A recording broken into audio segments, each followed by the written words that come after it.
Good morning everyone. आज का हमारा टॉपिक है product positioning. Product positioning basically ये होता है कि to create a distinct image of your product in the mind of your target customers. अपने प्रोडक्ट का, अपनी कंपनी का एक ऐसा इमेज कस्टमर के माइंड में एक डिस्टिंक्ट मुख्तलिफ इमेज क्रिएट करना जो दूसरे कंपेटिटर से बिल्कुल मुख्तलिफ हो। मतलब जिस तरह के आपको प्रोडक्ट की फॉर एग्जांपल क्वालिटी दे रहे हैं वैसी क्वालिटी किसी की भी ना हो। जिस तरह की प्राइसिंग आप लो प्राइसिंग पे प्रोडक्ट दे रहे हैं, ऐसी लो प्राइसिंग पे कोई भी ना दे रहा हो। तो ये होती पोजीशनिंग की किसी एक एतबार से आपका प्रोडक्ट में ऐसी यूनिकनेस हो कि किसी और कंपेटिटर्स के प्रोडक्ट में वो चीज़ ना हो, तो वो होता है प्रोडक्ट पोजीशनिंग। तो पोजीशनिंग ये है कि कस्टमर के माइंड में के आपके प्रोडक्ट की एक एक बेसिकली डिस्टिंक्ट इमेज होना चाहिए कस्टमर के माइंड में, वो होता है प्रोडक्ट पोजीशनिंग। पोजीशनिंग की बहुत सारी मतलब अप्रोचेज़ होती हैं। एक होता है जी क्वालिटी हो गया प्रोडक्ट की, या प्रोडक्ट की जैसे मैंने बताया कि प्रोडक्ट की प्राइस हो गया, या प्रोडक्ट की डिस्ट्रीब्यूशन कि आपका प्रोडक्ट हर जगह अवेलेबल है, किसी भी छोटी से छोटी शॉप पे जाएंगे तो प्रोडक्ट मिल जाएगा, ये भी पोजीशनिंग है।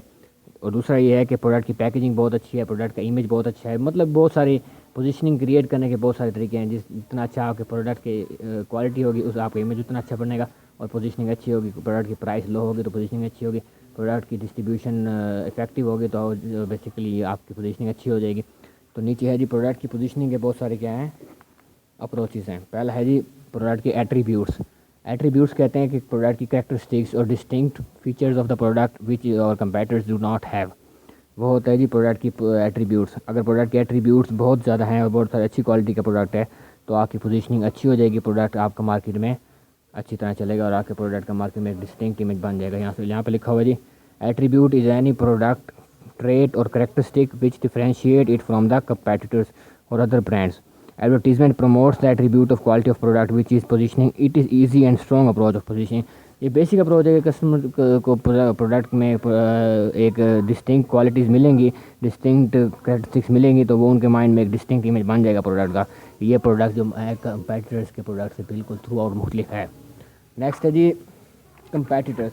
हम अपने प्रोडक्ट की positioning on the base of competitors भी मार्केट में पोजीशनिंग क्रिएट कर सकते हैं। ये कहेंगे भी जो प्रोडक्ट जिस लेवल पे, जिस क्वालिटी का और जिस फीचर्स में और जिस प्राइस पे हम दे रहे हैं किसी कंपेटिटर्स में वो उस प्राइस पे नहीं दे रहे, तो हम कंपेयर करके अपने प्रोडक्ट को अपने कंपेटिटर से भी और अपने प्रोडक्ट का एक डिस्टिंक्ट इमेज बना सकते हैं।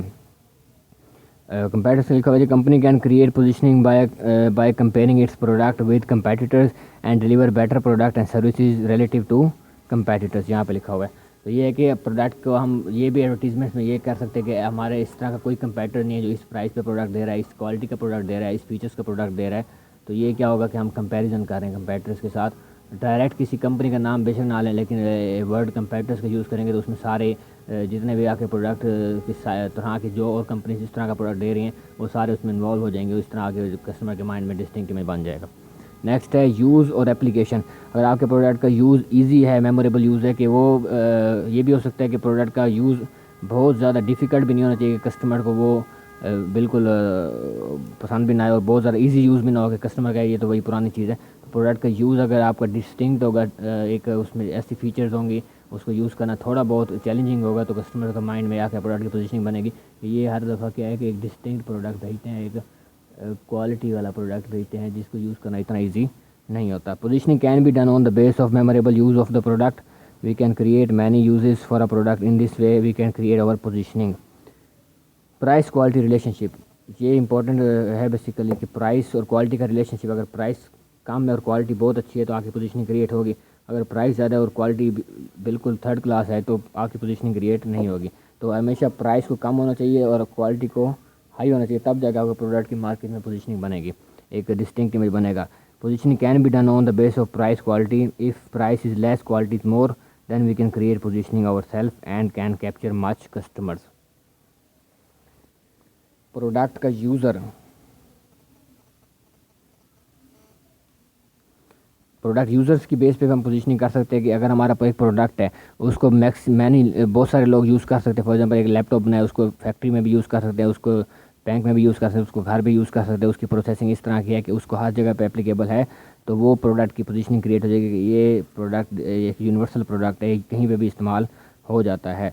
तो ये इस तरह से आपके प्रोडक्ट की पोजीशनिंग क्रिएट हो सकती है, आपके प्रोडक्ट की भी और कंपनी की भी। We might use it is also Positioning strategy. We can create a distinct image and positioning if we have more users of our product. Product class. अगर आपके प्रोडक्ट की एक स्पेसिफिक क्लास है, एक स्पेसिफिक टारगेट ऑडियंस को उसने target किया हुआ है, और एक स्पेसिफिक जिसको हम सब सेगमेंट कहते हैं उसको टारगेट किया हुआ है, नीच मार्केटिंग कर रहे हैं बेसिकली, तब जाके आगे पोजीशनिंग ज़्यादा बेटर क्रिएट होगी। जिस तरह एनर्जी ड्रिंक्स हैं या एनर्जी ड्रिंक्स हैं बेसिकली, तो वो एथलीट्स वगैरह को टारगेट करते हैं। उन्होंने एक अपना सब सेगमेंट बनाया हुआ है कि उन्होंने एक यंग एक सब सेगमेंट है डेमोग्राफिक्स के हिसाब से, और उसके अलावा उसके अंदर भी एक सब सेगमेंट किया है एथलीट। तो ये क्या है, इससे भी आपको एक डिस्टिंक्ट में बनेगा कि जो जो एथलीट्स हैं उनके एनर्जी ड्रिंक्स मस्ट होती हैं, तो आपके प्रोडक्ट भी चलेगा। हालांकि ये ड्रिंक्स कोई भी ले सकता है, कोई भी पी सकता है। तो बेसिकली उन्होंने ये पोजीशनिंग क्यों किया, ताकि जो एथलीट्स हैं एटलीस्ट वो हमारे प्रोडक्ट के ब्रांड लॉयल कस्टमर्स बन जाएँ, और इस तरह हमारी पोजीशनिंग क्रिएट हो। If we can create positioning on the base of product class, like energy drinks is a separate product class, juice is a separate product class. Example, in beverage industry, soft drinks compete with energy drinks and others. ये है जी product class. Last है जी cultural symbols. हम culture की base पे भी क्या कर सकते हैं, पोजीशनिंग कर सकते हैं कि ये जो प्रोडक्ट हम फॉर एग्जांपल ये जो सिंधी अजरक होती है, ये क्या होता है, ये एक उनका एक उनको बेसिकली रिप्रेजेंट करता है कि सिंध में ये लोग पहना जाता है। तो जो कंपनी इस तरह के प्रोडक्ट्स को पोजीशनिंग करेगी on the base of culture, on the base of region, किसी खास कल्चर को, किसी खास इलाके के, किसी खास कंट्री के कल्चर को रिप्रेजेंट करेगी, तो वो उससे भी उसकी एक माइंड में उसका डिस्टिंक्ट इमेज बन जाएगी। जिस तरह अजरक का बना हुआ डिस्टिंक्ट इमेज जिसने बनाई है, वो उसने ये रिप्रेजेंट किया है कि ये सिंधी कल्चर को रिप्रेजेंट कर रही है, जो सिंधी टोपियाँ होती हैं। तो इसका क्या बेनिफिट है कि जो लोग उसको पसंद करते हैं वो ये समझेंगे कि हम सिंधी हैं, तो हम ये पहनेंगे तो हम सिंधी समझे जाएंगे, हम जहाँ भी जाएंगे वो समझ जाएंगे कि ये सिंध का आया हुआ है। तो ये बेसिकली क्या कल्चरल सैम्बल है पोजीशनिंग क्रिएट करने का। Positioning on the base of culture is relatively difficult. We focus on needs of specific culture and target that culture only. So that's all for today's lecture. If you have any question regarding the product positioning and approaches of product positioning, you can ask me and subscribe my channel, Rose Business Institute. Thank you so much.